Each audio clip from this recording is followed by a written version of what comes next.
Bé, molt bona tarda a tothom. Gràcies per la seva assistència a aquest nou diàleg del cicle Futurs. Abans d'iniciar-lo, per això volíem donar la paraula al senyor Joan Maria Guerra Mercadal, que és el president de la Fundació Aprender a Mirar i també dels telespectadors associats de Catalunya, que tenen un estret vincle amb el doctor Spitzer i que també han contribuït d'alguna manera que ell avui estigui aquí entre nosaltres. Quan vulgui. Bona tarda, gràcies a tots per venir, gràcies al president Casasses per convidar-nos. Thank you very much, Dr. Spitzer, for being here. En Lluís també, moltes gràcies.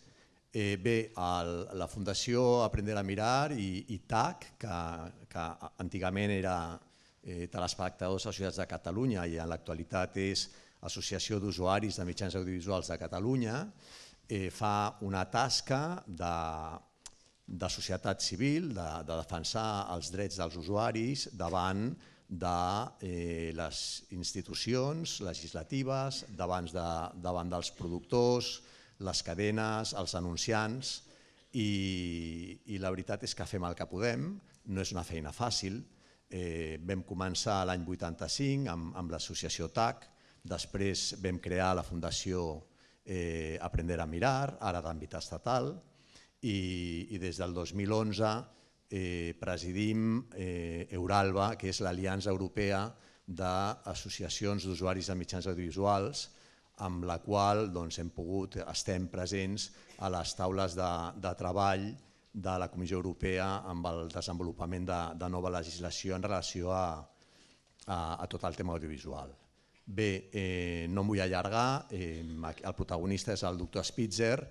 El doctor Spitzer és un reconegut, molt prestigiós psiquiatre, especialitzat en el tema de les pantalles, de com ens afecta el cervell, i li agraïm moltíssim la seva presència. Estem avui aquí, demà estem a Madrid i realment a mi m'ha semblat, me ha parecido, he llegado un poco pronto, un poco a las 6, cuando no se había abierto todavía la sala, y he tenido la oportunidad de estar en el patio del Ateneu y me ha parecido un poco un contraste, un guiño, el hablar de este tema en una sede como esta, en una sede de encuentro, de diálogo intelectual, y hablamos de un tema que lo está cambiando todo. Bueno, en fin, gracias a todos y esperamos que os interese mucho. Gracias. Perdón? Sí, molt bé, moltíssimes gràcies, Joan Maria Guerra. Bé, com deia, iniciem l'acte, un acte que forma part d'aquest cicle Futurs que organitzen conjuntament l'obra social de la Fundació La Caixa i l'Ateneu Barcelonès. Fins ara aquest cicle té una mirada, o té la voluntat de tenir una mirada prospectiva. Fins ara hem parlat del canvi climàtic i els seus efectes sobre la salut humana i ara fa un parell de setmanes, 3 concretament, vam parlar de com es pot erradicar la fam al món. El cicle es planteja sempre a partir de preguntes, perquè la pregunta ens sembla que és un bon camí per potenciar la mirada crítica, l'esperit reflexiu i per posar en dubte les creences que a vegades, sense pensar-hi, tenim molt assumides. I avui és una creença instal·lada que les tecnologies digitals, si més no instal·lada però majoritària, que les tecnologies digitals fomenten la productivitat, són importants a les aules de les escoles, que el futur dels nostres fills serà molt negre si no dominen aquestes tecnologies. No tothom ho pensa, però estaran vostès d'acord que aquest és d'alguna manera un pensament dominant, el mainstream. Manfred Spitzer, el nostre convidat d'avui, a partir de la seva experiència clínica, de la seva recerca i també de la seva experiència vital, argumenta que aquestes creences tenen molts forats negres. Certament podríem dir que va a contracorrent i que d'alguna manera es pregunta i investiga sobre idees que a vegades, sense pensar-hi massa, assumim tots, però precisament la funció de la ciència és interrogar-se, és fer aquesta mirada crítica sobre la realitat. I el presento. Manfred Spitzer va néixer l'any 58 a l'Engfeld, no sé si ho he pronunciat bé, sí? A Alemanya. És psiquiatre, psicòleg i professor universitari.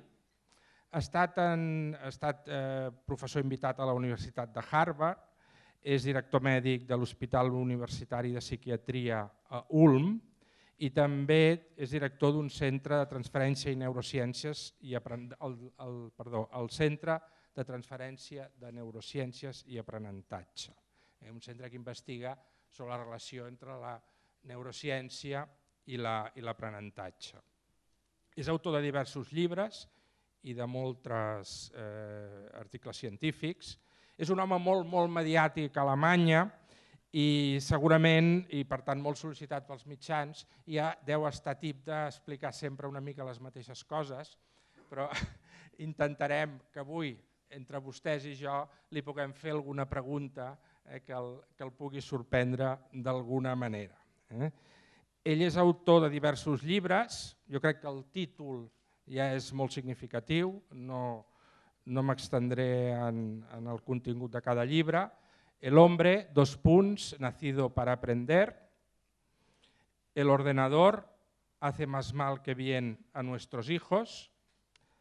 La demencia digital, que és aquest llibre d'aquí, que els recomano, que ha estat traduït al castellà ja fa, em sembla que 3 o 4 anys, i ell en té un altre que ha sortit publicat, crec que en alemany, però encara no en anglès ni en català o castellà, que es diu Cyberkrank, la enfermedad cibernètica.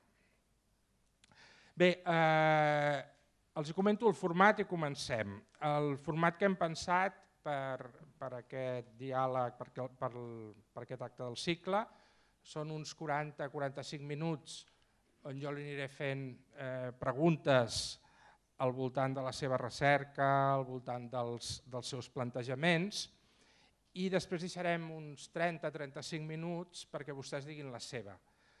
Crec que estic segur que després d'escoltar el doctor Spitzer els hi vindran moltes ganes de saber-ne més i de preguntar coses.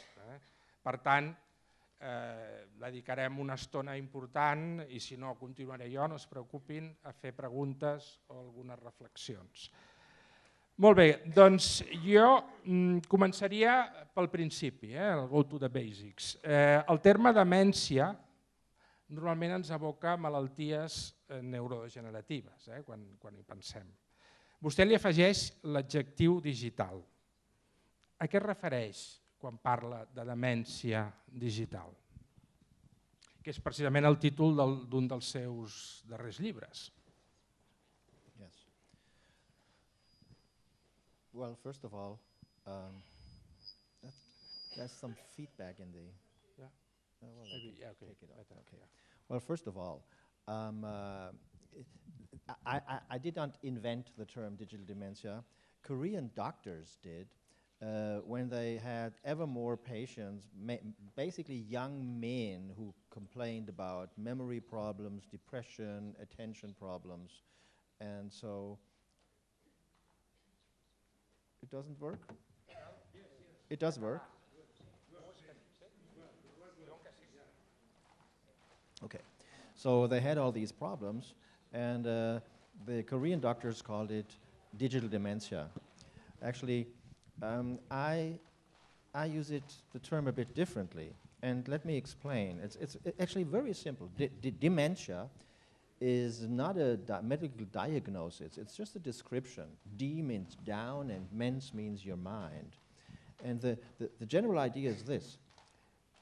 The brain develops after birth and gets, to walk and to talk and to know things and etc. So unlike a computer, don't know whether has to be switched off probably. Okay, this did it. Okay. So, unlike a computer, the brain has to learn in order to function. And a computer starts, you know, when you buy it, it runs. When you are born with your brain, the brain doesn't run, it has to learn. So that's a big difference. And so your brain gets better and better. And when you are an adult, your brain's up and running and well trained. Now the point is this. If your neurons, as you know, your brain, the cells in your brain, when they die, for whatever reason, there are many reasons, your mind goes down. And we call this dementia.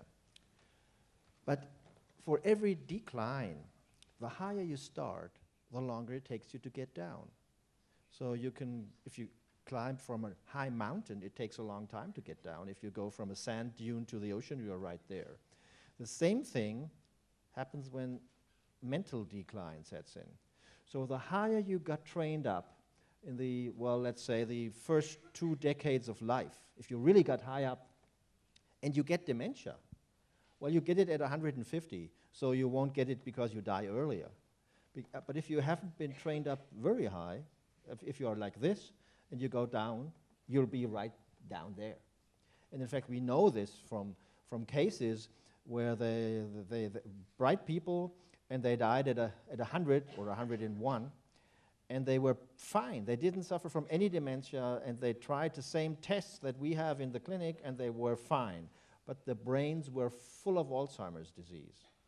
So you can have a brain full of Alzheimer's and no dementia, just depending upon how high your brain had developed.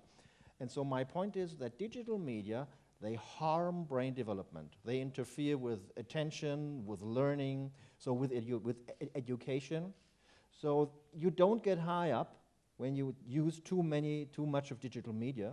And so when you get down, you get dementia earlier. So that's the major point of my book. And I'm serious about that because we do know that digital media harm learning, and they impair learning, and they impair attentional processes. They make you depressed. They have all sorts of negative influences upon brain development, which is why in the end they cause dementia. Per tant, és sobretot important, especially important in... Sorry, I have to... Okay. Per tant, l'ús de les tecnologies digitals és especialment important estudiar-ho en els primers anys de vida, no? Fins als 15, 17, 18 anys. No? Aquest seria el moment on pot afectar més en aquest desenvolupament del cervell.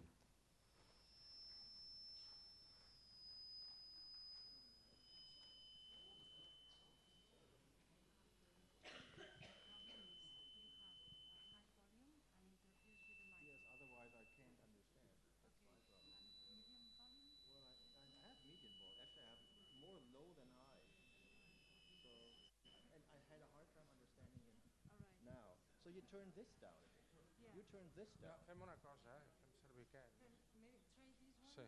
Yes, yes, okay. Yes. So you have to repeat the question because I didn't get the translation.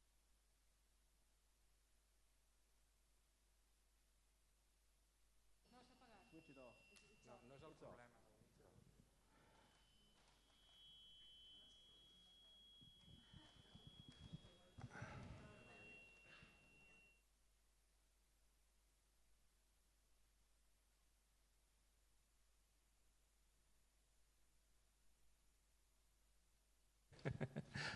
Ok, vinga.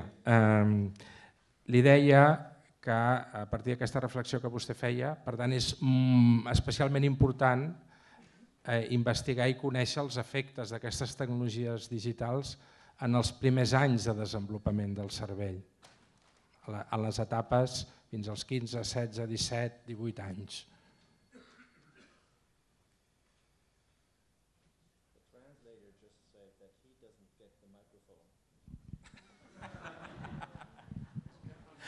Em sents? No, el so no arriba a camí. No arriba a camí, el so. Sí, però puc cridar més, però ja...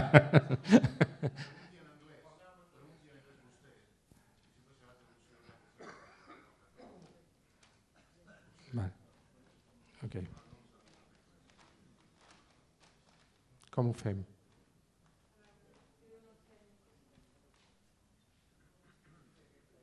Sí. Sí.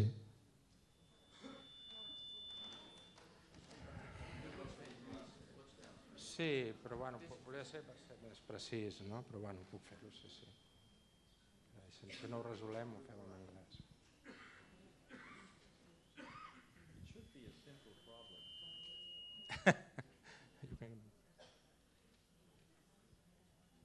Perdonin, però la tecnologia a vegades crea problemes.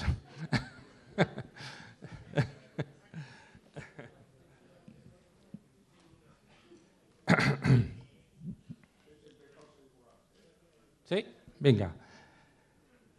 No, li comentava que a partir de les seves reflexions, a partir de les seves reflexions és especialment important, per tant, estudiar, conèixer els efectes sobre el cervell en les edats més tempranes, no? En l'adolescència, en la joventut, més que... O sigui, que l'efecte d'aquestes tecnologies és molt més clar a les primeres etapes de desenvolupament del cervell.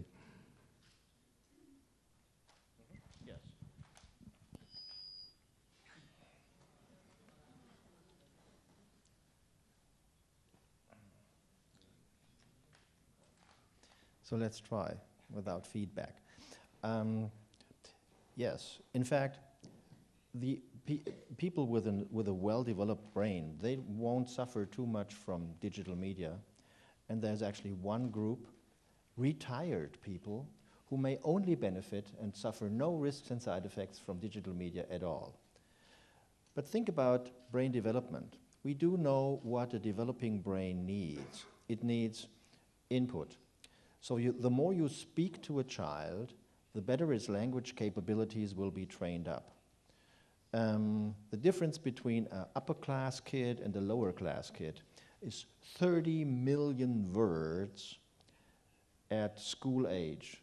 That is, the upper class kid has been talked to more, and the upper class kid has learned 30 more million words, or has processed 30 more million words, which is a lot. So the language centers get trained up more, which is why the upper class kid has an easier start in school.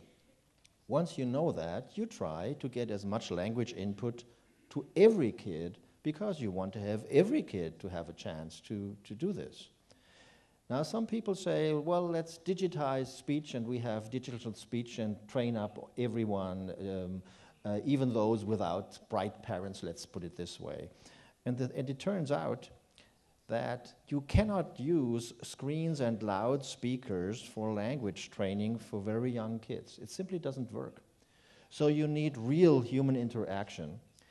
And it further turns out that if you have, for example, touch screens where you swipe across, this is the dumbest thing you can do with your hand, because your hand needs to have, real contact with a real thing. So this feels different from cloth or leather or stone or wood or whatever.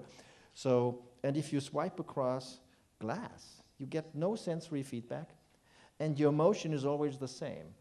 So sensory motor representations, as we call it, that is, to be able to manipulate objects in a complicated way depending upon what it is, you just don't learn that when you interact with a digital device. And that's a problem, because any higher level concepts, they get into the brain via the senses and via motor experiences. So if you train your brain from early on with the proper, natural experiences, you actually deprive your brain from what it needs to develop. So digital media actually impair proper brain development. And if you let that happen, it's basically lowering the capabilities of the next generation. And you don't want that.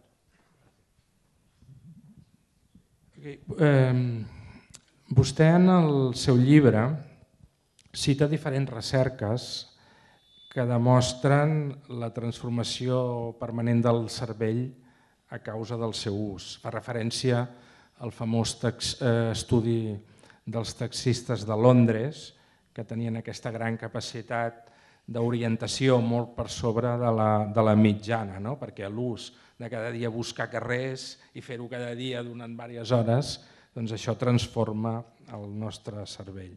Per tant, l'ús de les tecnologies digitals transforma el cervell humà, ens afecta evolutivament, des de joves. Quins efectes té? Quins efectes té en el cas de l'ús de les tecnologies digitals sobre els joves? Quines recerques han pogut demostrar els efectes que té? Que ja ha comentat alguna cosa. Well, I think to make the things clear, you have to realize that the biggest finding in brain research is that the brain constantly changes because of its use. And to make the issue very clear, a computer has a CPU, a central processing unit, that is a chip that processes information, and a hard drive that stores information. In our brain, there's neither of that. There is just 100 billion little cells, and they process information by sending it to each other and both ways, basically. And so they process information by sending signals to other cells. And that sending of signals changes the connections between the cells. And the connection actually is the memory. So whenever the connections change, there is some memory introduced. Learning is changing connectivity between nerve cells. So the processing is actually the memory, and the memory enables ever more processing. That has many interesting consequences, and let me just go into one or two. Brains don't download as computers do. With your brain, and their brains don't crash, right? So brains process information, and thereby they change. Actually, we can now look at the change on a small basis or with the taxi drivers on a larger scale. So we can scan people and have a look at their learning. It's possible. But because of that, interesting things follow. So let's take language. If you know one language, you have a hard time learning the next one. If you know 5, it's easier to learn the 6th. And if you know 15, it's much easier to learn the 16th. So the more you know, the easier it is to learn. You never meet a person saying, well, you know, I know 5 languages, by now my language centers are full. That doesn't happen. Because language centers never get full. You can know 50 languages, and it makes it very easy to learn the 51st. So the point of my argument is, from all of this we know that unlike a hard drive, if it's 50% full, it has 50% capacity left. Your brain, anyone's brain, has the capability, the more is in there, the more still fits in. The more you know, the easier it is to learn. So one more thing. They say the digital natives, they outsource information into the cloud. And they often say, because of that, they have more space for learning other things, which is complete nonsense. If you outsource anything at young age, well, you don't know it. And if you don't know it, you can't use it later on to learn more. So it's not a good thing to have outsourced anything at young age. It's a bad thing for further learning, which is why using digital technology to, we adults use it as a tool to be more productive. But it takes away mental effort. So if you take away mental effort from school kids using a computer, if you do the arithmetic in the computer, it isn't done here. If you do the orthography in the computer, it isn't done here. If you do the navigation in the computer, it isn't done here. So you don't get as much brain training using a computer as a young person as you get not using a computer as a young person. That's very clear. So computers are no learning devices. They are learning prevention devices. So you don't want to have them at school. They are not good for learning because they prevent learning as they take away mental effort, and it's the mental effort that makes the brain learn. Bé, una altra de les idees que m'agradaria que comentés, que vostè desenvolupa en el seu llibre, és que un altre dels efectes, a part d'aquests que ha comentat, o sigui que veig que vostè, sempre el translator de Google no en seria molt partidari, no? O de la calculadora, per perdre la capacitat del càlcul mental. Però en tot cas vostè també parla que les tecnologies digitals estan fent...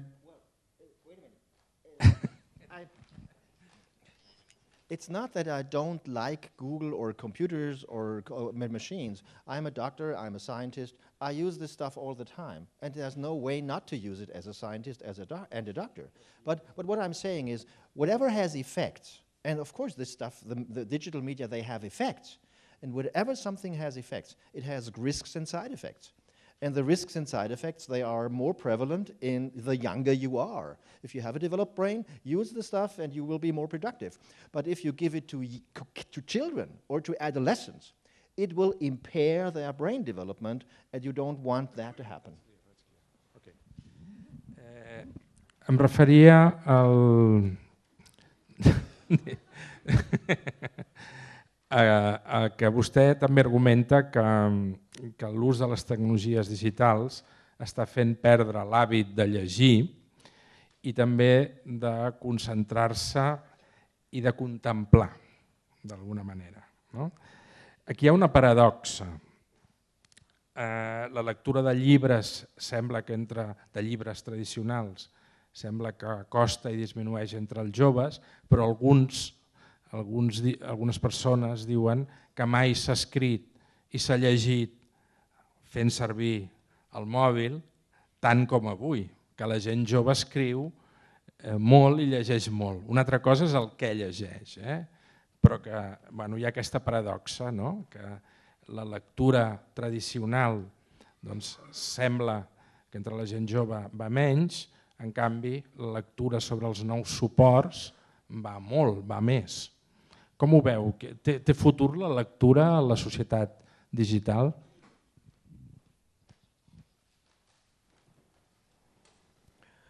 Well, I'm a bit skeptical. Well, they read very short bits and pieces, and reading actually is not just reading short bits. It's getting a whole paragraph or a series of paragraphs and getting the meanings and the structure of the general idea that is, maybe in an entire book or at least in a chapter of a book. And many young people by now have problems to span a larger thought. They can have, they can notice brief bits and pieces, and they are fast in noticing brief bits and pieces, but they lack the longer attention span to think a longer, more complex thought through properly.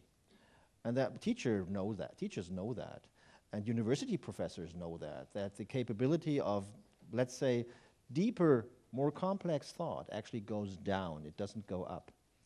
And if you read from screens, that's also known, you concentrate less. If you read a newspaper from paper, on average, you read it for 20 minutes. If you read a newspaper from an iPad, you read the same newspaper for 70 seconds. That's that's in the know by the industry. Okay, the iPhone rings 300 times a day in young kids, so you get distracted all the time. So the digital media are huge distraction devices, and for us, well, it's just a stressful life that results from this. But for kids, it is non-getting able to focus and to do concentrated thinking that results from this. And if you haven't developed these features till you are about 20 or 22 or 23, you'll never develop them. And that's a big problem. De fet vostè en el seu llibre cita alguns estudis que demostren aquesta dificultat de concentrar-se de la gent jove que utilitza molt les tecnologies. Anem cap a un altre àmbit, l'estrès. L'expansió del món digital provoca un fàcil accés a la informació, i això en principi és positiu. D'alguna manera democratitza el coneixement, ho podríem dir així. Però també provoca una sobredosi d'informació. Com ho gestiona el nostre cervell? Està preparat per controlar aquesta sobredosi d'informació que avui ens envolta i convertir-la en coneixement, perquè la informació en si mateixa, estem preparats? Well, you are the more ready, the more you already know. Out there's information. Knowledge is only in here. So in order to access the information, you need to know something. People these days often say, we need to know nothing. We can Google everything. Or we can use search engines to get to know everything. That's nonsense. Because if you don't know nothing, first of all, you don't Google because you have no questions. But if you know a little, you use the internet, search engines, etc. But the problem is, if you have no clue about what's going on in the field you are searching, the search engines are useless. They provide you with all kinds of stuff, and you have to sort out the truth from nonsense. And in order to do so, you need to know something. It's often said, well, we only need to have media literacy or an internet driver's license or media competency. That's nonsense. It's often claimed that we need to teach kids media literacy and media competency. It's nonsense. There is no general capability to tell the truth from the falsehood. You need to know something. And this knowledge has to be there before you start Googling. If it's not there, terrible things happen. Let me give you an example. It's called morbus Google.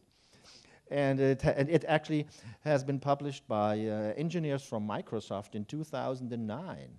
So if you go to a doctor and the doctor gives you a diagnosis and you are a bit, perplexed by the diagnosis, you go home. On the way home, you think, oh, I should have asked the doctor this and this and this question.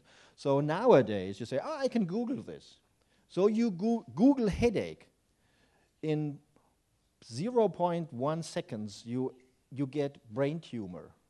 And that changes everything. So you get anxious. Next day, you get a second opinion. You go to a psychiatrist and get a sleeping pill and tranquilizers and all that. And in fact, this behavior now costs the healthcare system a significant amount of money because you just add to the costs of your disorder. So what is the solution to morbus Google? And it's very simple. If you Google in the subject of medicine, it really helps to be a medical doctor first. So if you know medicine, you can Google in medicine. If you don't know medicine, you're lost. And that's actually the case in any domain of knowledge. So the more you know, the better you can use Google, and there is no way to replace human knowledge by information out there in the cloud. That's just nonsense when they speak about, accessing knowledge in the cloud, etc. No way. Let me add this. It's often said we just have to give out digital media to everybody so we have leveled the playing field in terms of education because everyone now can get at anything out there. That's wishful thinking because from the studies we have done, we know that the so-called digital divide, those who have it and those who have not, it's actually widened when you give out digital media because those who are already well educated, they will do interesting things with the digital media that you give out. But people from a lower socio-economic background, they will be harmed by computers and tablets when you give them out, because they will do all nonsense. They will shoot aliens, and they will do all nonsensical things because they don't have the background to use the stuff wisely. And actually, that's known by more than half a dozen of studies. If you give out computers to kids, the less educated kids become worse in school. The good kids, they don't become better, but they stay about the same. Just vice versa, a large study in Great Britain looked at what happens if you if you introduce a smartphone ban in schools. They looked at 90 schools with over 130,000 kids. And it turned out, and the ban was introduced between 2002 and 2012. So they looked at a large time scale and 90 schools where phones get banned. And it turned out from the day the phones were banned, the kids got better. And then they looked at the 20% worst kids, the next 20%, the middle 20%, the good 20%, and the very good 20%. And they found the very good 20% didn't change at all when the ban was introduced. And the worse the grade of the kids were before the ban, the better they got upon the ban. So you harm the poorest and the low-grade kids with digital technology most. And there's no way, as it often is claimed, that you help the underclass kids in terms of education. You actually harm them when you give out computers in schools. Pel que diu, està clar que no hi ha cap estudi que demostri que introduir ordinadors, tauletes a les escoles és beneficiós per l'educació dels joves. No hi ha cap estudi que ho demostri. Però aquest és el discurs dominant. A totes les escoles és un argument gairebé per atreure alumnes. Regalarem tauletes, aquí hi ha pissarres digitals. Aquest és l'argument que fan servir moltes escoles per atreure estudiants. Per què aquest és el discurs dominant? A qui li interessa fomentar aquest discurs? Quins interessos hi ha darrere? Well, I think that's pretty obvious. It's the richest companies on earth. Look, Apple, Google, Microsoft, Amazon, Facebook, they are the richest companies on earth. They don't care about our next generation, our kids. They want to make money.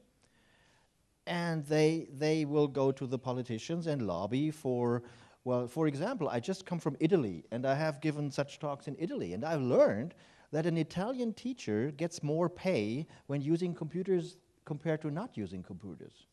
So they are basically bribed to use computers. That's amazing, okay? And the very same teachers will tell you, and I had one who told me, yesterday, he said, you know what, I teach two classes, one with a traditional blackboard and one with a smartboard and tablets. And those kids learn less. I see this every day.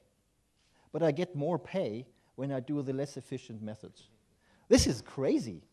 We have the same thing basically in Germany, and it's just it's the most powerful lobby on earth that pushes digital media into schools. And again, for no reason, we have not a single independently well-controlled, well-conducted study showing that digital media improve learning in schools. There's nothing. We have dozens of studies showing that learning goes down. We really do. Just Google it for yourself. You will find it out. Okay? So we must not digitize our school system. It gets the kids worse, not better.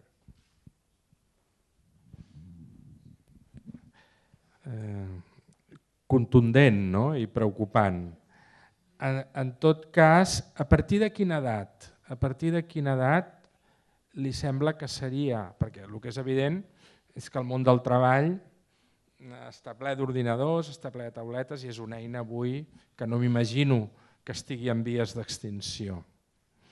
Per tant, a partir de quina edat seria adequat introduir per dominar-les, per fer-les servir adequadament aquestes eines a l'escola? Hi ha algun estudi en aquesta línia? Well, there's actually no research out there that will answer this question directly. We have some ideas. If you look at the risks and side effects of digital media use, dementia, depression, anxiety, attention deficits, learning deficits. On top of that, you have high blood pressure, sleeplessness, diabetes, obesity, and if you add this all up, it's a big risk, okay? So to compensate for a big risk, there have to be big gains. Like in medicine, you always have risks and side effects, and if you pop a pill, you want to know, is it really better to use the pill, or do I suffer more side effects? So you have to balance the risks and the side effects.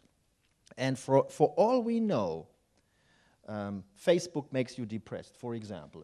A 13-year-old girl who uses Facebook more than 3 hours a day has twice the chance to get depressed at 18 compared to a girl who uses Facebook less. If you use your smartphone for games more than an hour a day, your likelihood to have ADHD, attention deficit disorder, increases to quite an extent. The more you watch TV, the fatter you are, and the more you play computer games, the more obese you are. We have an awful lot of these effects. So there are these serious risks and side effects. So, and there is addiction.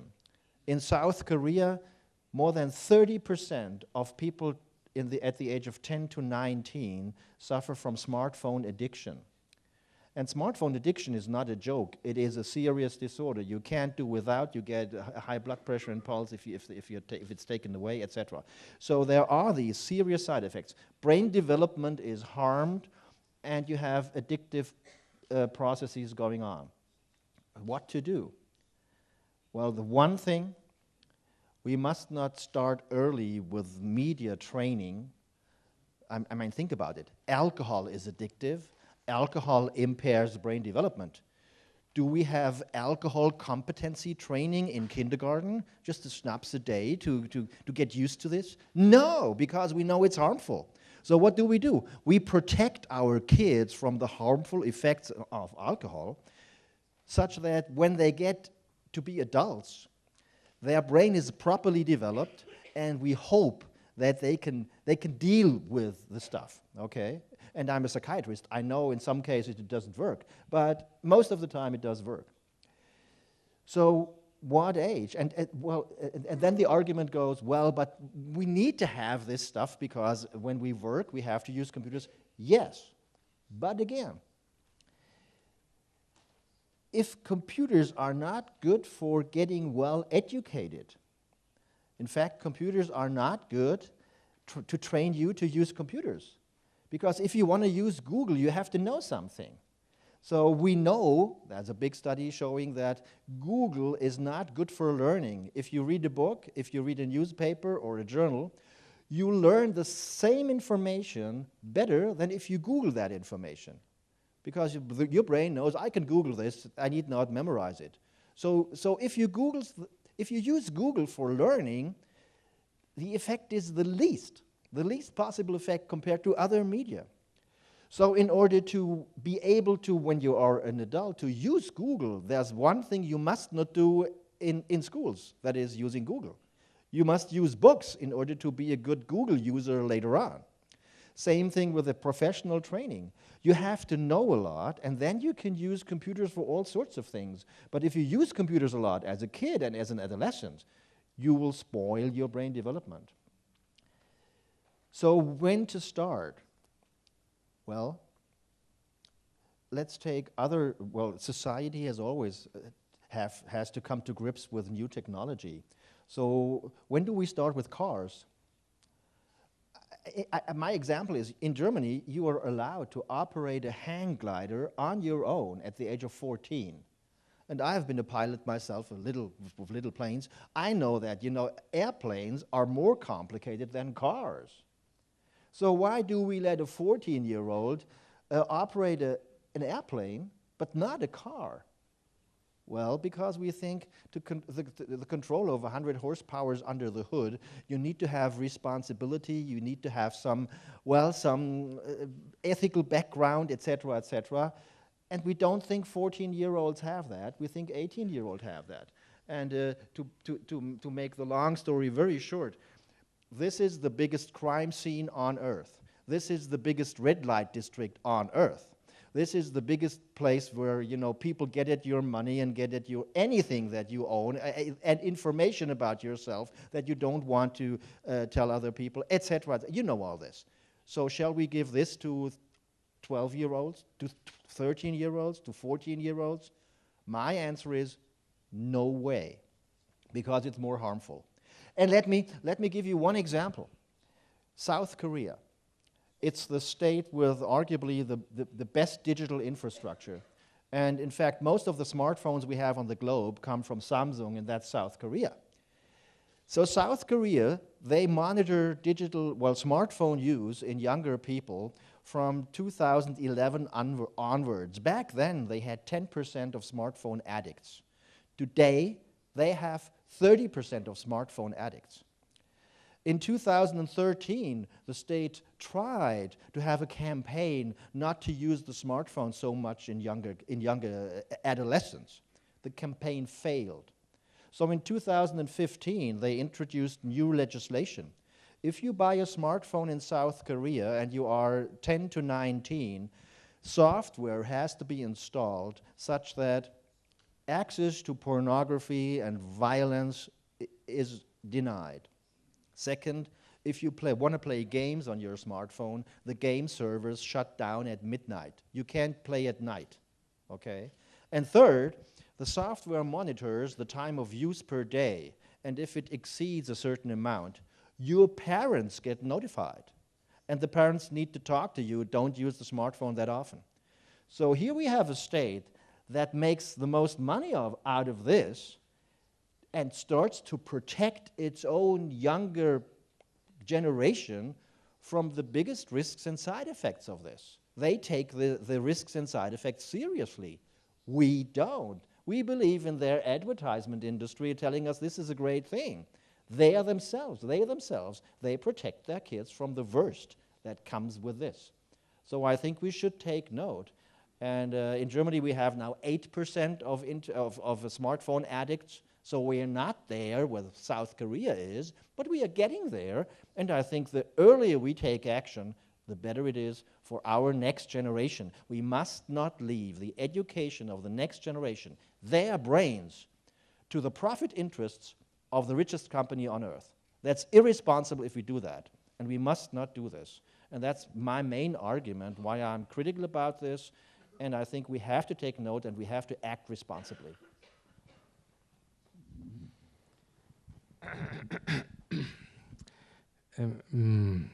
Bé, el que vostè comenta, clar, al final la realitat és que la gent jove té un atractiu increïble cap a aquestes tecnologies, no? Estan molt pensades segurament per ser atractives per la gent jove i per tant a l'escola, a la família hi ha dificultats per gestionar tot això i dificultats molt grans. Okay? I aquí és on ara volia entrar. No? Després, en tot cas, també, si tenim temps, el tema de les addiccions, si vostè està notant que hi ha un creixement, no? Entre la gent jove a l'addicció a les tecnologies. No? Però com gestionar-ho, això? Quines pistes donar? No? Perquè, clar, el que sí que sabem és que la pressió o l'amenaça amb la gent jove no funciona. D'acord? No funciona. Doncs, tenint en compte els seus coneixements del cervell i del cervell de la gent jove, quin és el camí per, si més no, tenir un ús mesurat d'aquestes tecnologies? Well, when it comes to very young children, we must not give them digital media in the first place. They have no use in kindergarten. They are really bad for brain development, so we must not give out tablets to 2-year-olds and be happy when they swipe along. That's not good for their brain development. So this is one thing. Just limit the access and limit the dosage. That's one thing. The second thing is, whatever you don't buy and give your kid as a present, you don't have to forbid. So if you give out a PlayStation to a school kid, then you have to worry about the effects of the PlayStation. And we know if you give a PlayStation to a first grader, second grader, third grader, the grades will go down and the school problems will go up. That has been found in research that really gave out PlayStations and measured the results. And they had a control group without a PlayStation. And they had a randomized give out of, some got the PlayStation, some didn't. And it was random. And so they found those who got the PlayStation, grades went down and school problems went up. And again, this is an experiment. This is not, fooling around with statistics. This is measuring cause and effect. So if you buy a PlayStation to a kid at the age of 8, 9, or 10, his education will go down, period. So you just don't do that, period. If you have a small kid, get rid of TV. It's the easiest thing you do. Because if you don't have a TV, you don't watch it. And since your kid is doing what you are doing, if you don't watch TV, they don't watch TV. And as we know, TV is, the people say, well, skeptics who say TV is bad for you, ha, ha, ha. Well, given that we have TV for more than 60 years, there's all the research you want to clearly prove TV makes you fat, dumb, and aggressive. We know that. There's people who say that's not true. They just didn't read the literature. It's the best papers out showing that this is the case. So if you want to do good to your kid, get rid of the TV whenever the kid is young, so the kid will be brighter and not as fat and not as aggressive, period. Okay, that's knowledge. That's not my opinion. Same thing with a smartphone. If you give your kid a smartphone, and in these days, in Germany, they start giving smartphones to kindergarten children. It used to be they got it at 12 or 14, and then they got it even in elementary school. Now they get it in kindergarten. This is the crime. It just hurts the kids. The most dangerous thing in my mind is not even the educational attainment, it's the social competency. We know that interaction with screens cannot produce social competency. You develop social competency, empathy, and also willpower, that is, you carry through your actions. And we need both. We need empathy and willpower to support democracy. That's the very foundation of our society. And digital media interfere with both. So you don't want that. And in fact, in Germany, we have newspaper reports saying, well, we had a car crash, and people drove by, some stopped, and even took a picture with their smartphone, but didn't help. We have newspaper reports of that type, and ever more so. And I think this is not good. And a funny thing, in Germany we have the word of the young people every year. So a jury looks at whatever young people create new words. They're actually doing this in any language. The young people create new words. So which words have been created by the German young people lately? And it turns out last year's young word of the year is smombie, smartphone zombie. So, and I thought, when I heard this news in November last year, I thought, wow, they got the idea. They got the idea that if you overdo the use of this, you get a soulless, will-less person. That's by definition what a zombie is. So our young people, they kind of feel it, that the overdoing of this isn't good for you. So I'm now actually more optimistic than I was 4 years ago when I wrote this book. Because back then, I got a shitstorm and there was terrible things happening. I got death threats. I actually gave talks with bodyguards because there were threats. How come you crazy psychiatrist, how can you say these things? Now people say, oh, well, he says the right thing, so it's obvious what he's saying because we see it every day. So now matters have already changed for the right direction. It's just that politicians And media people haven't gotten it, and they will still push and push and push because so much money is at stake, and we have to fight back because we have to know better. Sí, perquè el missatge, the message, el missatge és que tot això és positiu. Vostè és veritat que no necessita policies ara, ni guardes de seguretat, però fa un discurs una mica contracorrent, i a més sovint apareixen alguns estudis que afirmen que els videojocs, que jugar als videojocs millora l'orientació espacial, la memòria estratègica. Suposo que la indústria també fa els seus esforços perquè els discursos no quedin prou clars. A vostè no l'han tentat mai aquestes empreses perquè els hi fes algun estudi i canviar una mica la seva opinió? Well, they wouldn't be able to do so. But just to make the one point, yes, there are studies showing that if you play, these shooting games, you distribute your attention. You have to across the entire screen because the enemy shows up here and here and here and here. And reflex-like, you have to do this on a reflex-like basis. Well, let's get to this later. Just to finish this argument. And then they say, you are getting better at that. Finding the enemy quickly and you're shorter in response and shooting the enemy. But what that really means is you're less likely to focus on this and not be distracted by this and this and this and this. And we call to be able to focus on this, this is what we call attention.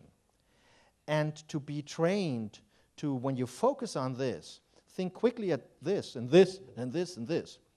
We actually call this attention deficit. So yes, you train your attention when you do a lot of video games. You train it to get in the direction of attention deficit. So it's a training. You train yourself to have ADHD in the long run. You don't get better at focusing your attention to something. You are getting better at defocusing your attention. You're getting better at becoming distracted by all sorts of things around you, which is what we call attention deficit. So yes, you learn attention, but in the wrong direction. That's what they don't say. They just say we can influence attentional processes by video games. Yes, you can. You can make yourself suffering from attention deficit disorder. Take multitasking. I'm glad you mentioned this. Multitasking is not hopping and waving and speaking. I could do this easily, and that's not multitasking. Multitasking is following through two semantic streams, or more than two, at the same time. And nobody can do this, not even women, as it often claimed. And so nobody reads two books to be faster. You read one book and then the other one. You don't read two books at the same time. People just can't. We had in Germany school people who said, we have to train our school kids a new subject, and the subject has to be multitasking because that's the affordance of, digital technology. You do this and this and this, and you do everything at the same time. This is utter nonsense, because we know if you do a lot of multitasking, again, you detrain your attention to be focused. So you get it. Basically, you get an attentional deficit if you do a lot of multitasking, and you can't concentrate. Exactly, no concentration. So in Germany, I saw job advertisements. We look for a young person who knows English, who knows Office applications, can do Word and Excel and all this, and who has the capability to multitask. If every employee who puts out this ad should know that nobody can multitask. And if you ask from your employees to multitask, you ask them to work inefficiently. So you shouldn't do this. I mean, of course, we often are just interrupted. I'm running a hospital. Oftentimes, I do something and the phone rings and there's an emergency and I have to do other things. This happens. But I would never organize my day for this to happen routinely. And this is what people now think we have to, and we should not, we must not, because we simply work less efficiently if we multitask, and no human being can do multitasking. So the simple solution to that is don't, period. Molt bé, comptant les interferències tecnològiques, ja portem gairebé una hora de conversa, però abans de donar-los a vostès la paraula, m'agradaria que ens comentés al voltant de les alternatives, com gestionar-ho, perquè crec que és important, a les escoles, a casa, amb els nens i les nenes. Permeti'm que li expliqui una història personal. Jo tinc un fill de 7 anys molt aficionat al Lego, però també a les tauletes, i que a més domina. I l'única manera que hem aconseguit que no pensés tot el dia amb la tauleta és a través de la música, agafant afició a tocar la bateria. Quines són? Les alternatives van per aquí.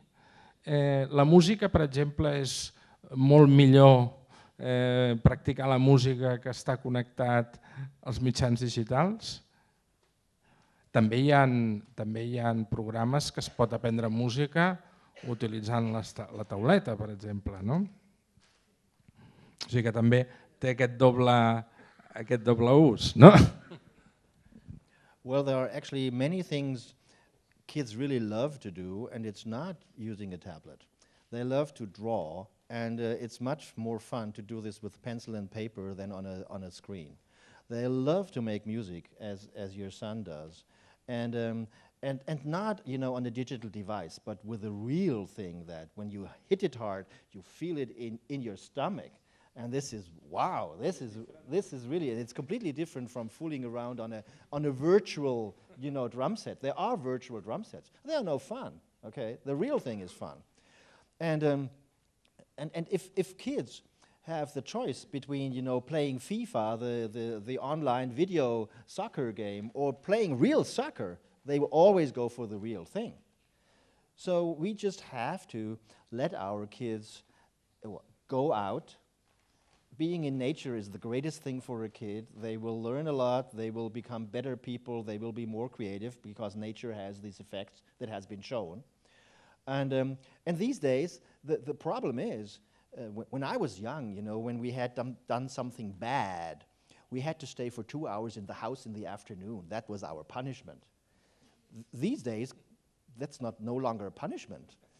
No one is out, it's just the opposite. In order to punish a kid, you send it out, No screen for 2 hours. So it's just the other way around. And I think we have to turn this back. We have to give our kids the real world and not an impoverished digital part of the real world. I mean, the digital world still is way much more it doesn't smell, it has no feeling, and it's an impoverished world. No matter how many bells and whistles the thing has. So yeah, give your son a real drum set, a real trumpet, a real guitar, and he'll be fine. And if he plays soccer on top of that, climbs trees, and uses paint a lot, and does handiwork. Doing crafts, kids love to do crafts, all sorts of crafts. That is why they do this in kindergarten. And it's a great thing because they accomplish something. They are proud of it. They can show it to their parents. Nothing you can do with digital media. So just have all the alternatives ready that we used to have for kids, and we deprive our kids from this by giving them tablets and all this stuff. Don't do that. And your kids are fine. And you need not forbid anything because they wouldn't want it in the first place. I vostè, que em sembla que és pare d'una família nombrosa, com s'ho ha fet? Se n'ha sortit? Se n'ha sortit amb els seus fills? No n'hi ha sortit cap allò més gust per les tecnologies digitals? I lligat amb això, i lligat amb les tendències demogràfiques, el fet que les famílies siguin més nombroses Això facilita que no hi hagi tanta possibilitat d'addicció a les tecnologies digitals. Vull dir, avui en dia tenim famílies, són molt habituals tenir un fill, no? No sé si això és, amb els estudis que vostè coneix, un factor de risc per tenir més possibilitats de l'addicció a les tecnologies. El fet de la família gran, que això també és un canvi social que no sé si ha contribuït també a la introducció de les tecnologies digitals. És un tema més social, però... Well, to answer the latter question first, kids need to have contact with other kids. That's the most important thing. So in a family with just a mother and a child, and many families, at least in Germany, there's only a mother and a child, not even a father. That's not good for the kid. So in such families, the mothers just have to get together, and then they can elect one, and she takes care one day, and the other takes care another day. Or there are surrogate mothers, where you give your child to a mother who is a professional mother and has your kid and 4 more, including one of herself, and things like that. Day mothers, as they say in Germany. And these are all good things, because this mother will take care well of her kid and of 4 more kids. And she's an experienced mother and knows what to do. And the kids are amongst themselves, and they learn a lot. They learn most from one another, including social interaction and all that. So I think that's an important thing to notice. When I was, I'm one of 5, so we were a big family. We always were. There are always people around. I myself have 6 children, and 5 are now grown up. And when they were younger, we had a small TV set, but we discovered that every night they would fight who is allowed to watch what. And finally, in the end, we got rid of our TV, which was the best thing we could do, because all of a sudden, the family had time together. And in fact, we did, and I'm proud of that, we managed to do so. We did a lot of music in the family. So I like music, so I played the guitar, and then my daughter came, what are you doing? And I said, oh, come on, I'll show you. And I said, it's easy, this, like this. And so she disappeared with the guitar, and that's how she learned the guitar. It's really, when you really want it, you see someone doing it, and you are 7 or 8, you can learn any musical instrument in 3 days. There's not a problem. You play the trumpet in 3 days, you play the saxophone in 3 days, you play the guitar in 3 days. I know from my kids. I mean, you're not an expert, but you can do a song or 2, and once you can do a song or 2, you want to do 10, and you can easily do 10 in a week. No problem. Which are the effects? And the effects, I mean, because I mentioned this in my book, there are not only detrimental effects to use like a PlayStation and TV. We know, and we have studies about the positive effects. For example, music. Music increases your mental capabilities, no doubt about that. And it's not easy to prove, because if you take kids who play an instrument and kids who don't, those who play an instrument, no matter what task you let them do, they are better than those who don't. And this most simple explanation is, well, the better kids also play a musical instrument. It's not, it's a selection, it's not the training. But there are studies by now where they gave out musical instruments to kids who wanted to play, but they had only a limited amount of instruments and many more kids. So they had a control group who had to wait for the musical instrument for a year or 2, and the other kids who got the instrument right away. And they did a randomization process. And then you can look at, well, what happens if you give out musical instruments? It turns out IQ gets up. No doubt about that. So music is really good for development of kids. It's the same like handiwork, sports, theater, pretense play. In children it's called pretense play. Later on it's called theater. And I think it's really important that we don't neglect these issues. The most important subject in school is music, sports, theater, and doing things with your hand, that is arts and crafts.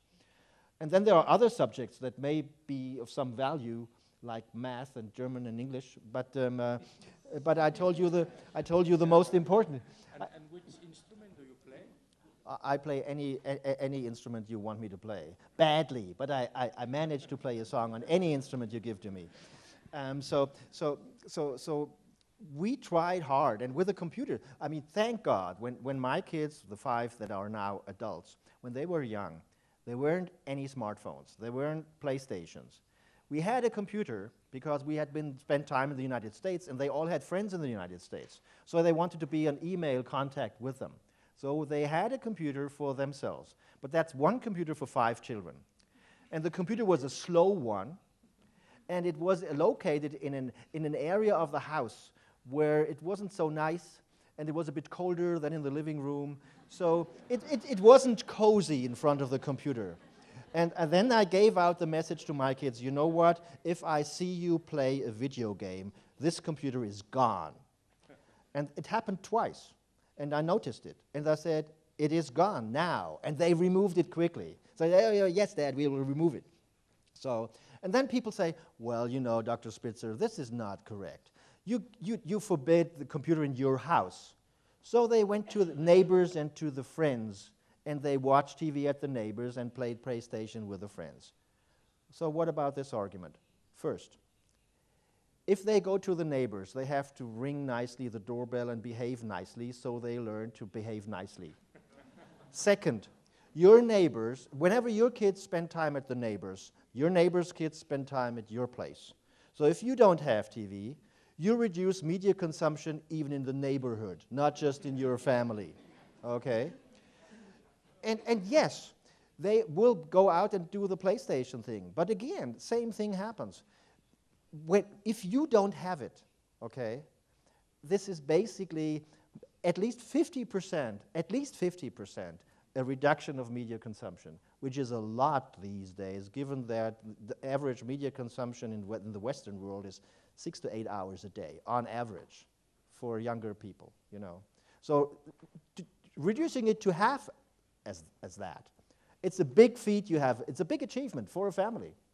And if you then add, you know, other things that are more fun, real music, real drawing, real tree climbing, and real soccer, compared to the technology, you are on the safe side. And just a tip, if you buy a Christmas present, make sure it works without electricity, then you are on the safe side. Molt bé, estic segur... Estic segur que 5 fills negociant per un ordinador, ara els seus fills tots tenen grans dots de negociació. Segur que han après, si més no, a negociar i a cooperar, possiblement. And they all thank me. Thank you, Dad. That was a good thing that we didn't have TV and we didn't have computers. They did this, but they are 20 or older until they do that. So you have to stick to what you're doing, and it's harder and harder the more recent the time is. Okay. Molt bé, doncs si a partir d'aquestes suggerents reflexions del doctor Spitzer volen fer algun comentari, alguna pregunta, és el seu torn. Els hi passaran un micro, la Jordina, si volen aixecar el braç i identificar-se. Molt bé, sí. I després aquella noia d'allà darrere i després ens sembla per aquí. Endavant. No.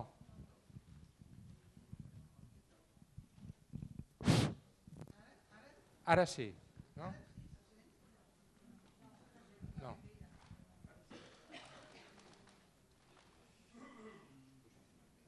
¿Ahora? ¿Sí? Perfecte, ¿Ahora? endavant. Endavant.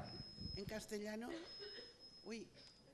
Com vulgui, en català o en castellà, no? Bueno, No hi ha problema. A ver,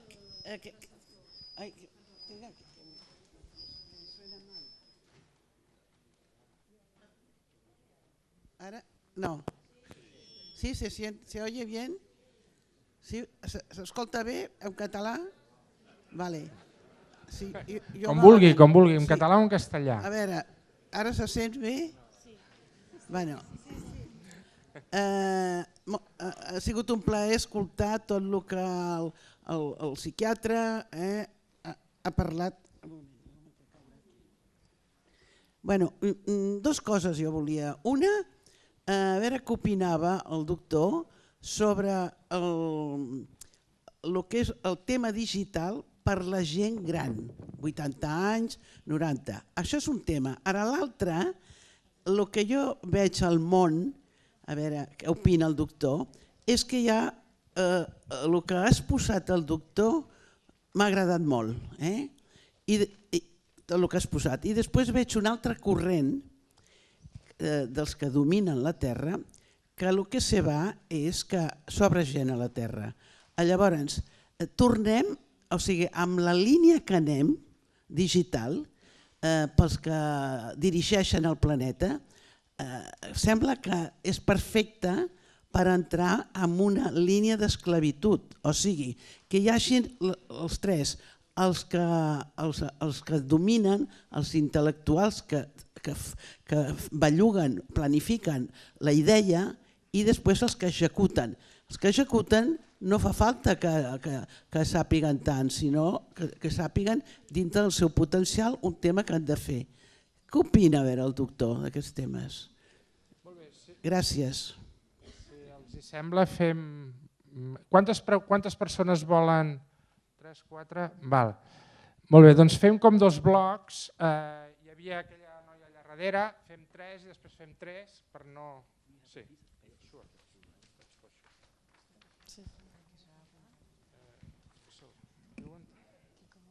Endavant.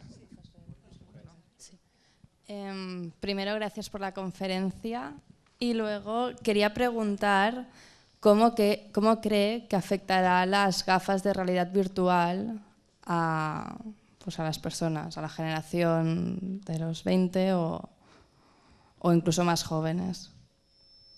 Molt bé, gràcies. Hi havia una pregunta allà.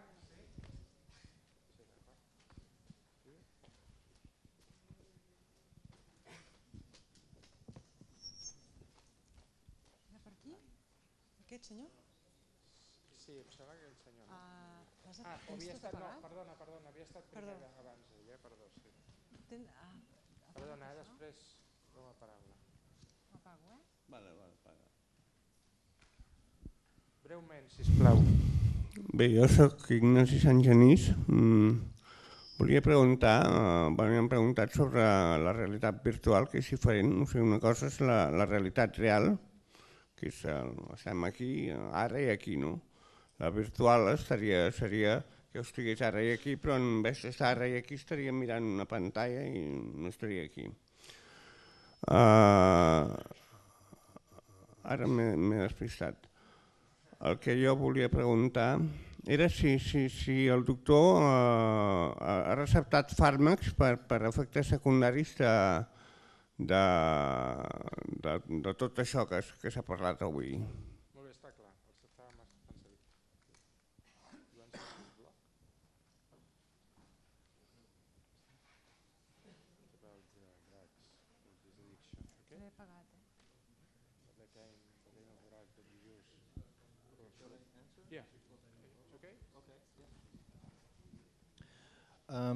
Well, I don't think it's good to use drugs to treat the side effects of digital media.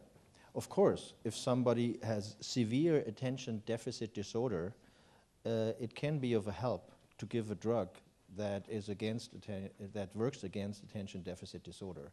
But of course, I would love to prevent the disease from taking place in the first place, rather than give out drugs to cure it, and it's better not to have it in the first place. So this is I think your question. As regards to virtual reality goggles, I'm not sure what the long-term effects of those are going to be. In fact, you never know what the long-term effects are going to be. But let me give you one thing that we already know. Looking at the smartphone at a short range, increases the development of short-sightedness, in particular when you do this until you are about 20 years old. That's because your eyes grow, and they stop growing until they are in focus. When, very young kids, they are They don't see properly. They see a little bit blurry because they are not very well focused. So the eyes have to grow until the focus of the eye is exactly on the retina. And actually the eyes grow exactly until the focus is on the retina. Which is why, if you just look at screens, the rays from short range, they have to be focused even more. So if your eye grows until these images are focused, you can no longer see at a distance. So you are short-sighted. Which is why smartphone use promotes short-sightedness. In Europe, we used to have about 5% of short-sighted people. And if you look at elderly people, the percentage is 1 to 5. If you look at young people, 10 to 18, the proportion of short-sightedness in Europe is 30%. In China, they use more smartphones. It's 80%. In South Korea, the country with the biggest smartphone use, the frequency of short-sightedness in people under 20 is over 90%. Everybody needs glasses, basically, in this country, as a side effect of smartphone use.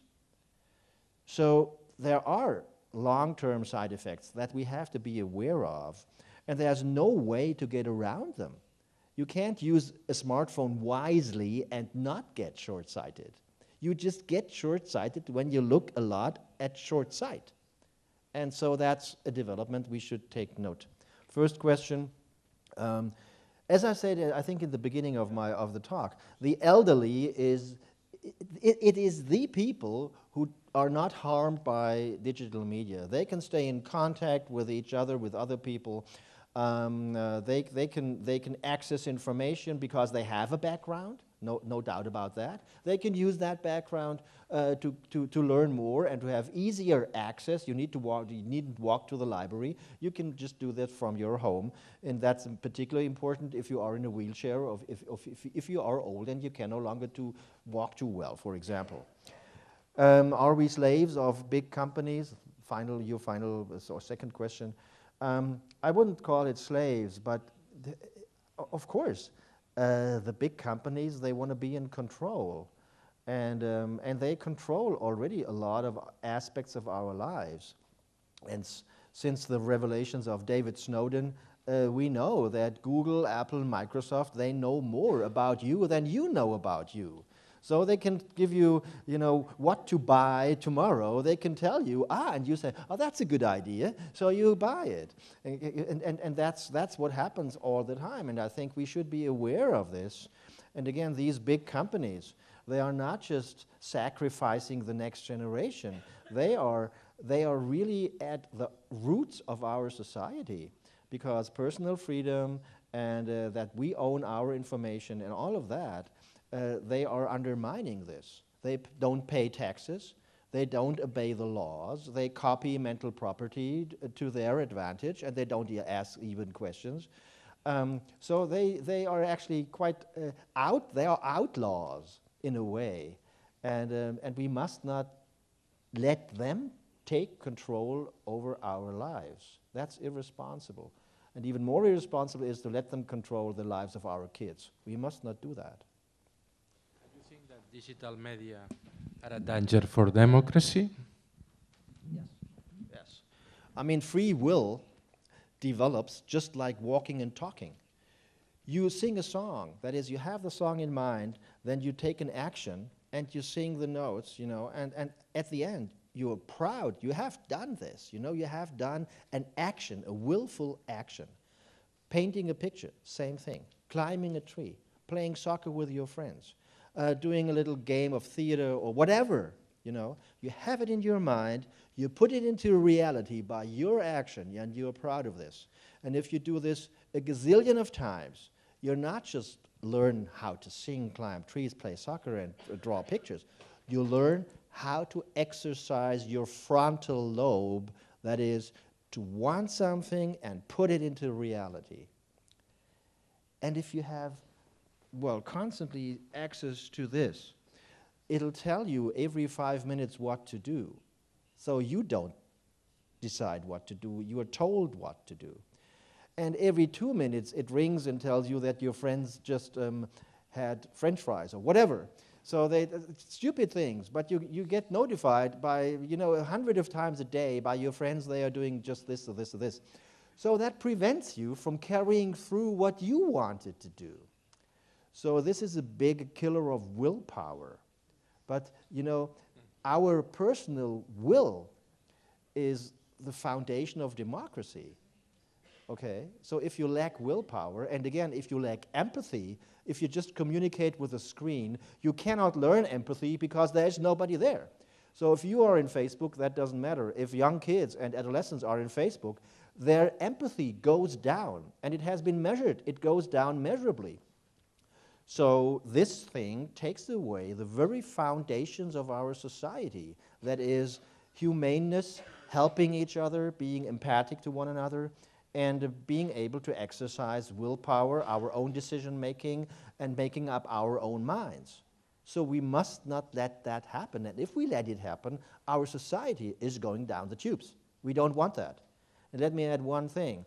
If any society on the globe could do something about that, my bet is it's Europe. USA, no way. China and the Asia, no way. South America, Africa, lost. But Europeans, they are aware of the dangers.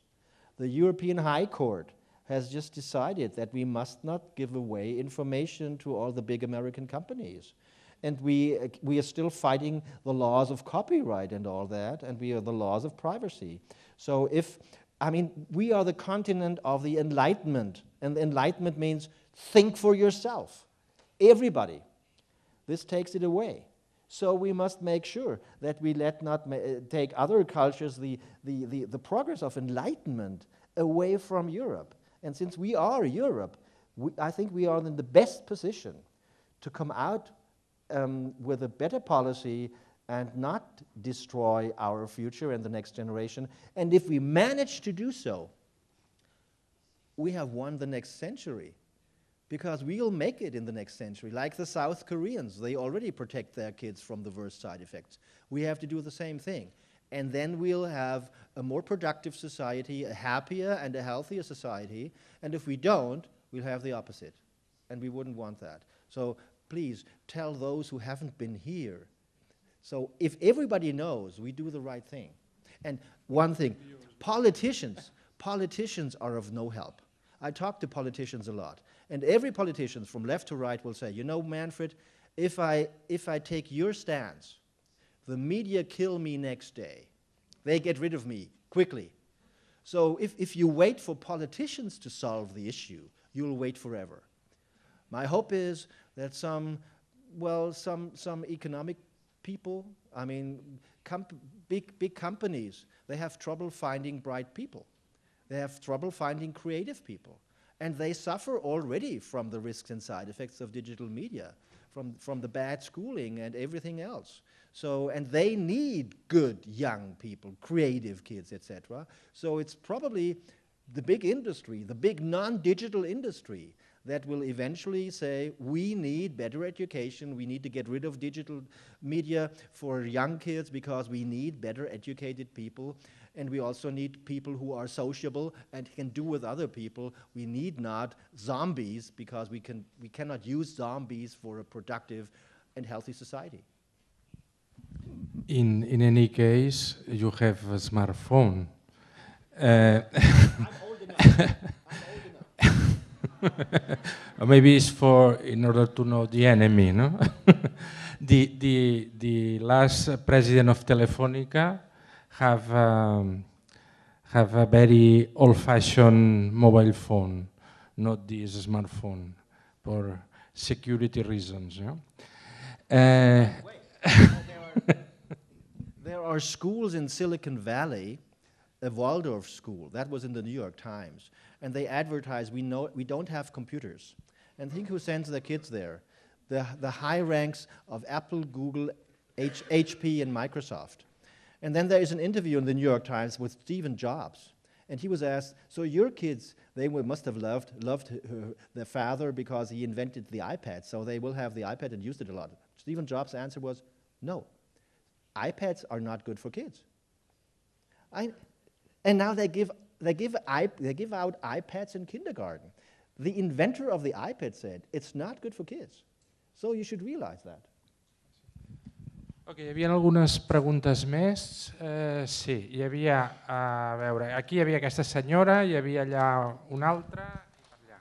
Comença després aquell senyor, allà. Vinga, endavant. Se sent? Sí. I remember reading more than once literature from the United States that families, kids that are alone, do better at school than kids with siblings. And I remember because I had friends with and without, with one kid or more than one kid, I always thought, I did see that in some cases, kids that were alone were doing well at school, but I haven't done a study. Just I'm mentioning because this would be in contradiction to what you were saying about the influence of the number of kids on their performance. It's easy. Particularly in the United States, it's easy because you have a variance. In Italy or Germany or most of Southern Europe, most couples have just one child or two. So no matter whether they are affluent or poor. In the United States, the poorer you are, the more kids you have, and the less likely your kids are going to be in a good school because you are poor. So you have other effects, in this case poverty, that give you bad schools and more children. And that may explain the effects that you are watching, okay? There's no way that you can counter the argument that kids need to be among kids. If there's anything we need, we know that kids need to be among kids. Okay.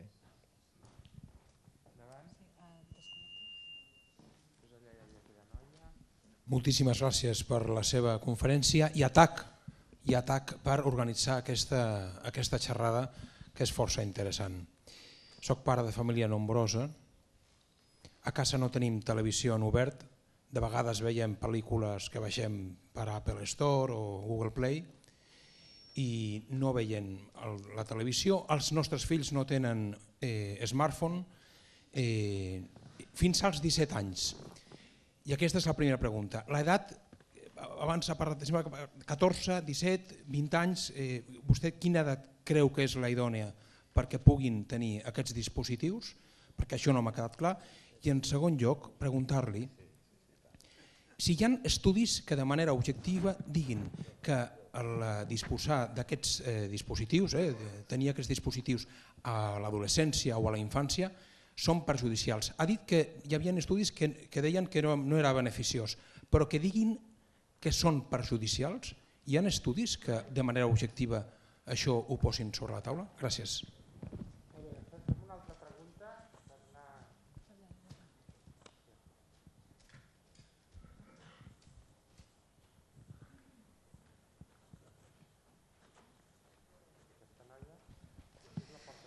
Primer de tot, moltes gràcies. Jo soc estudiant d'educació i demà quan arribi a la universitat explicaré tot això als meus companys perquè a la universitat ens diuen que les noves tecnologies han d'entrar a l'aula i que hem d'ensenyar-los a gestionar la gran quantitat d'informació que rebran. Aleshores, una pregunta seria si no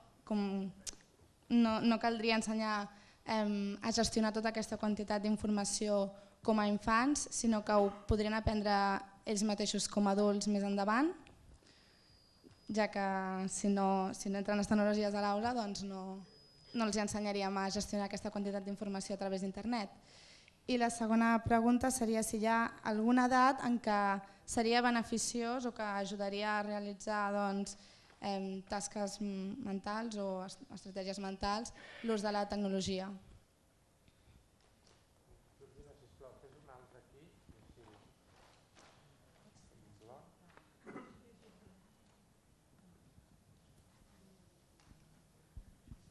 Hola, bona tarda.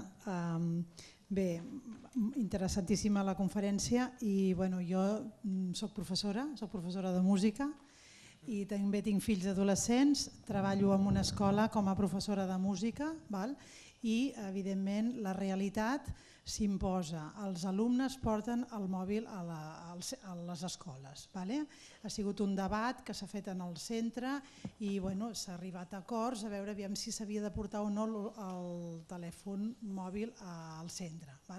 La pregunta és ja sobre la realitat, les hores que s'utilitzen aquestes pantalles, el que ja és el mòbil, que està començant a predominar per sobre de les videoconsoles i dels videojocs, quan es considera que és una addicció? Perquè els nanos l'estan utilitzant amb un mitjà de 6 hores diàries.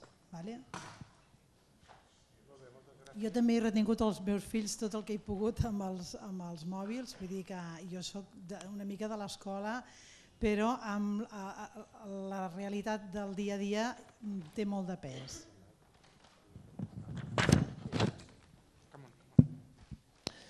Okay. When you ask about the exact age to start the smartphone, to be honest, there's no study showing what the answer is. Nobody knows. And I think there is no single answer. Just like at what age should a kid start to drive a car? By law, it's 18. But you know that some 17-year-old could do it and some 20-year-old cannot do it. So we know that there is an age range. And I mentioned already that, probably under supervision, you can start your smartphone at the age of 16, but only under supervision. And without supervision when you are a grown-up at 18.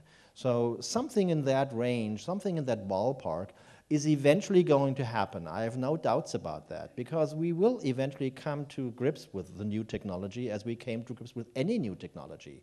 When X-rays came about, people X-rayed each other on parties. And we learned it's not healthy, and we learned it the hard way. Many people died. So now X-rays are heavily regulated.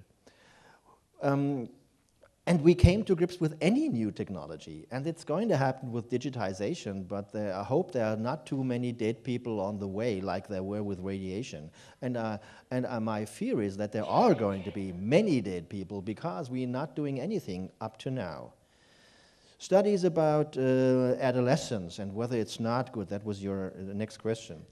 In fact, there's not just my opinion. We do have studies. For example, a girl who spends more than 3 hours in Facebook at the age of 13 has twice the probability of getting depressed at 18. Since depression is frequent, having twice the probability of getting depressed is no small feat. It's a big thing. We know that if you are between 12 and 16 and you use your smartphone for video games, you get more attention deficits. We know that the more kids are using the internet, the more likely they are to have high blood pressure. We know that if you watch in the last hour before you go to sleep, if you check your email or you check your status on Facebook or whatever, you basically block the melatonin secretion. That's the sleep hormone secretion because of the blue rays that come from the blue light from the screen. So you block basically having a good night's sleep.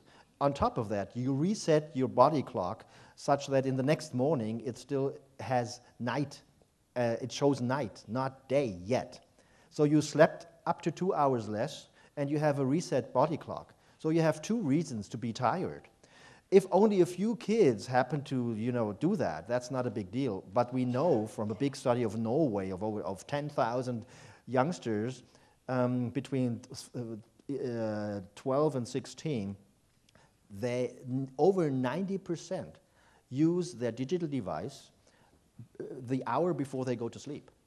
So if over 90% of all school kids have slept 2 hours less than they need to every morning, that's a catastrophe in terms of education. The more time you spend with your smartphone, the more likely you are to have lower grades, and the more likely you have more anxiety. And lower grades and anxiety cause less satisfaction with life, shown in the big, large-scale study. PISA study, they looked at 10 years of education spending in more than 60 countries. And they looked at how much did they spend per school kid in educational digitization. And how are the grades? There's no relation. So if you spend billions on digital media in school, the effect is zero.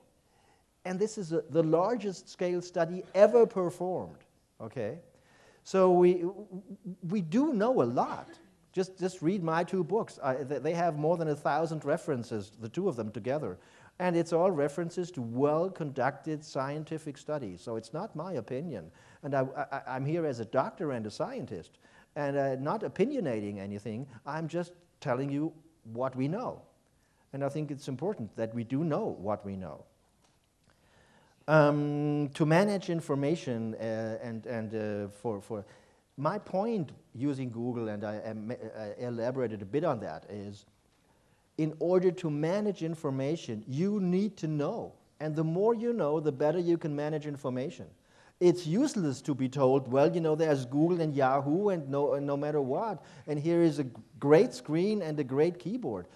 The more you know, the better you can deal with all this stuff. And if you know nothing, you cannot deal with it. And in order to get better education, again, computers and digital media are not geared towards learning. So in any learning setting, about until you are 25, they are of no use. Let me give you another example. You have heard about the massive online open courses, the MOOCs. And many American universities like MIT, Harvard, and Stanford, they put them out. The first MOOC actually showed that, yes, you get bright people enrolling in a course from all over the world. They had 100,000 in the first Stanford course. And in fact, way over 400 of those 100,000 did better in the final exam than the best Stanford student. So they really had the brightest of the brightest doing the course. But that's exactly what happens. It is those courses, and that has been shown by now, they are for people like you and me. If we want to know something, we used to buy a book. Now we can buy a book, or we can take an online course. And if you have a doctorate degree or two, you're doing fine because you know how to learn, you know how to discipline yourself, you know how to look up references, you have a background to weigh things, etc., etc. Not if you are a 20-year-old. They take the course, and the rate of not ending it is way over 95%. And all the big American universities that invested heavily in open online courses, they wrote off the money and no longer do it, because it doesn't work. It is good for educated people who are already educated, like, for example, me. It's not good for students. So get rid of all the electronic at university and in schools, and even up to university. They will not do good, period. Quantes paraules? Una, dues... Val, farem una última ronda. És que no... Aquella noia que té la braça aixecada, aquella és el... Sí. Hola, bona tarda. Breument, sisplau, que estem a prop de la noia. S'escolta? Sí. Bueno, moltes gràcies per totes les il·lustracions que ha comentat i tots els titulars, no?, que ha comentat el doctor. I jo volia fer-li una consulta professional perquè soc psicòloga, treballo en un equip mèdic, i sí que a la consulta ens trobem en diversos casos, no?, de pacients, amb adolescents sobretot, que presenten un ús problemàtic d'aquestes noves tecnologies. No? I, bueno, clar, sé que la idea del doctor és molt clara, no?, que tant de bo mai haguessin existit aquestes noves tecnologies, però sí que és veritat que estan tan immerses en el dia a dia dels joves que d'alguna manera erradicar-les totalment, pel que jo he pogut veure, també pot ocasionar-los algun sentiment de desvinculació una mica, no?, del grup d'iguals, perquè no poden, en certa manera, estar en sintonia amb com, de la manera de fer, no?, dels interessos que tenen, i per tant treure'ls-hi, no? Tot això també els hi genera un malestar. I volia saber una mica l'opinió del doctor respecte a això. Molt bé, moltes gràcies. Hi havia una altra pregunta per aquí. Sí, i després el José María.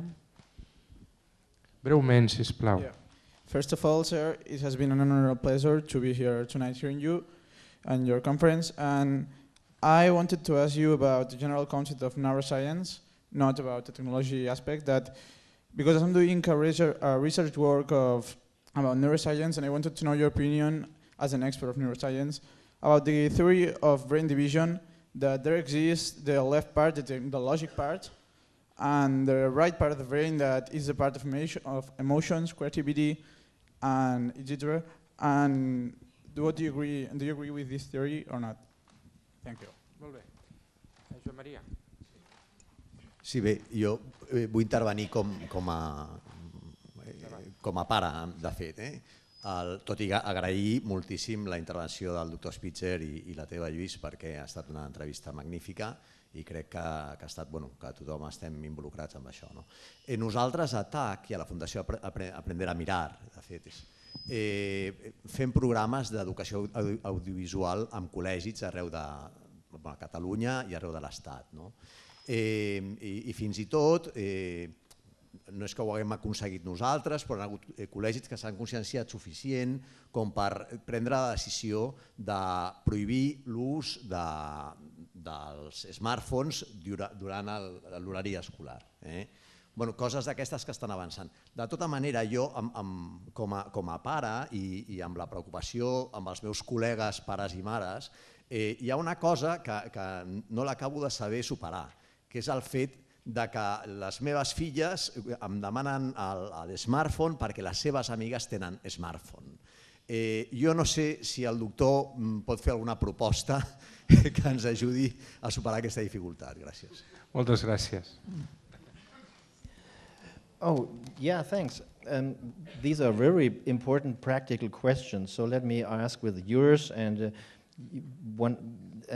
another questioner asked, well, what do we do in kids? They had smartphones in school, and when it is an addiction.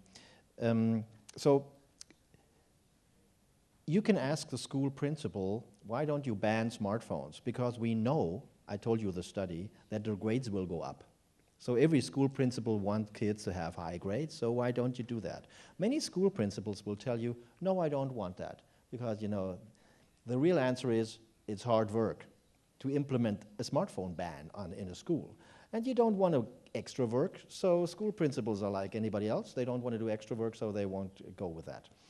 What you can do as a parent, and I know because I got emails from parents who did it. They said, Dr. Spitzer, we tried to persuade our school to ban smartphones, and they didn't. So we took it in our hands.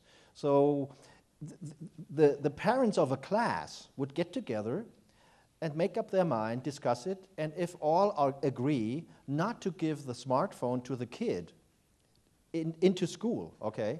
The main argument of the kid, if I don't have a smartphone, I am disconnected to my community. That argument no longer holds. All of a sudden, they have to talk to one another in school. Wow, isn't that something? And in fact, it turns out that they all love it. So you just have to ban as parents. You just have to, and they sent me the agreement. They had a written agreement. I'm the father of this girl or this boy. I won't give, once everyone has signed this agreement, we just stop to give our kids the smartphone to the school. And this is a big win, because think about it. They come home from school, then they first have to do their homework. And then there is dinner, so between homework and dinner, there is some time to use your smartphone. After dinner, as a good parent, you say, I want you to have a good night's sleep, though there's no screen use after dinner, period. So you will have limited the smartphone use of your kid to possibly half an hour or an hour, which is really enough to stay in contact with even further out friends, et cetera, et cetera. So and you can do this. Everybody can do this. So please do. It's the way to deal with this problem. So you need to have practical, small solutions. When it becomes an addiction, it's easy. When you can't not do it. Recently, a mother came to me after I gave a talk and said, you know what, my 12-year-old, he fooled around too many hours with his smartphone, so I took it. So he bit me in my hand. What do you think of this, Professor Spitzer? And I said, well, that's a clear sign of addiction. If you bite the hand that feeds you, I mean, literally, that's not a good idea. So, and we know we have now rating scales on smartphone addiction, so we know you can't do without it. You get aggressive if it's taken away. You get a high blood pressure and high pulse rate, etc. We have all the criteria of addiction that can be check marked on an addiction scale. So we do know when we have to call it addiction. That's also my answer to the psychologist. If I take away heroin from a heroin addict, the person is sad and lonely and doesn't feel well because these are withdrawal symptoms. And the same happens, I have treated in my hospital, a 20-year-old who played 18 hours of World of Warcraft, lost his job, lost his flat. I asked him, do you have friends? Yes. Have you ever met them? No. So he was completely out of anything. And of course, he came to our hospital because he could no longer live in our society. And so it took us a few weeks. And of course, he was not allowed to get out and to use any screen medium. And that's how to treat them. And they go through, not a good time, sure enough. But if they are successful, they can learn how to deal without digital media, just as any alcohol or cocaine addict can learn to do the life without alcohol or cocaine. But it's hard. It's real hard not to be addicted once you have been. The neuroscience question, left-right. The left-right distinction has been introduced upon the split brain operations in the early 1960s by Roger Sperry and Michael Gazzaniga. And yes, it is interesting that there is some division of labor between left and right, but it's not as telling as the idea, the general idea, as it used to be. So we thought, well, left or right explains everything. It's yin and yang and male and female and emotion and rationality, etc. It is not. It's really much more complicated. Just take an example, language.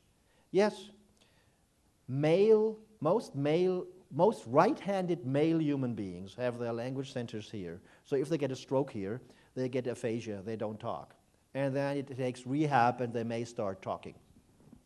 But we knew ever since that women, if they get a stroke here, they don't get aphasia. Now we know because their language centers are more bilateral. So if this no longer works, they continue talking here.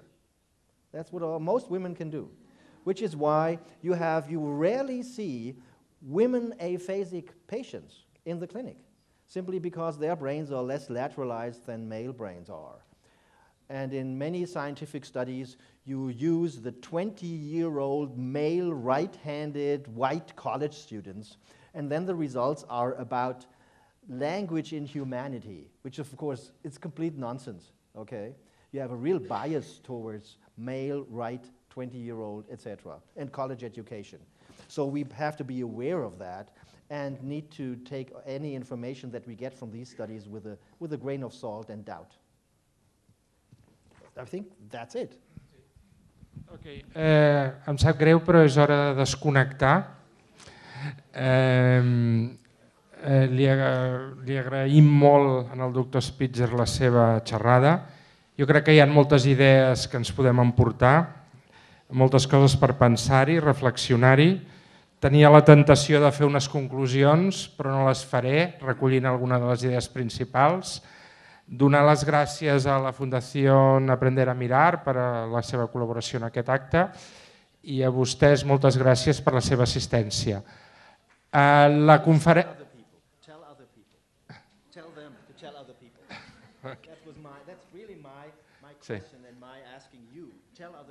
De fet, aquí anava.